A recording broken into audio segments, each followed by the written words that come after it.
नमस्कार, आदित्य कुकिंग या यूट्यूब चॅनलमध्ये आपले स्वागत आहे। आज आपण मार्गशीर्ष महिन्यानिमित्त प्रसादाचा शिरा बनवणार आहोत। चला तर मग आता आपण रेसिपीला सुरुवात करूयात।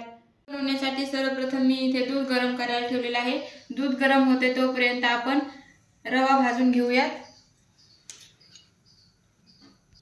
सर्वप्रथम कढईमध्ये टाकून घेऊयात तूप।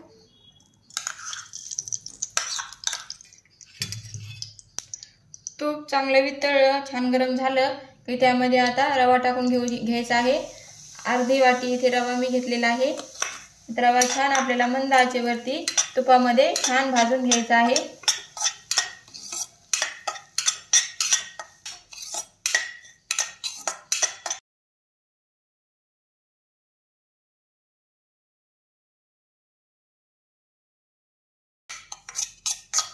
रवा हलकासा भाजत आला की त्यामध्ये आता आपण काजूचे तुकडे आणि बदामाचे तुकडे टाकून घेऊयात, जेणेकरून तेही छान तुपामध्ये भाजल्या जातील। आणि आणखीन 1-2 मिनिट छान रवा आपण भाजून घेऊयात।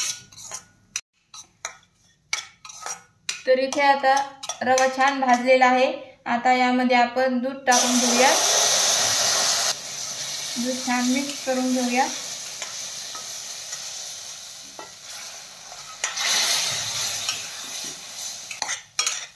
अर्धी वाटी रवा होता तर मी इथे 1-1.25 वाटी दूध टाकलेला आहे।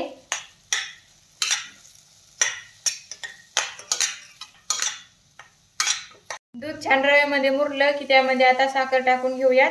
अर्धी वाटी रवा तर अर्धी वाटी साखर मी इथे घेतलेली आहे। तुमच्या आवडीप्रमाणे कमी जास्त गोड त्याप्रमाणे तुम्ही साखर घालू शकता। आणि आता छान साखर यामध्ये मिसळून घ्यायची आहे।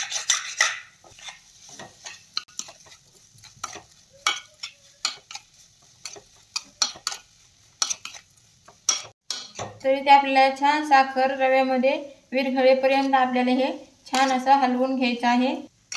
मंद आचेवरतीच आपल्याला ही साखर टाकल्यानंतर आपल्याला सर्व शिरा मंद आचेवरतीच बनवून घ्यायचा आहे। त्यामुळे शिरा असा मऊ होतो। तर अशा पद्धतीने इथे आपला छान असा प्रसादाचा शिरा तयार झालेला आहे। तर अशा पद्धतीने इथे आपला छान असा प्रसादाचा शिरा तयार झालेला आहे। व्हिडिओ आवडले असल्यास लाईक, शेअर आणि सबस्क्राइब करायला विसरू नका। धन्यवाद।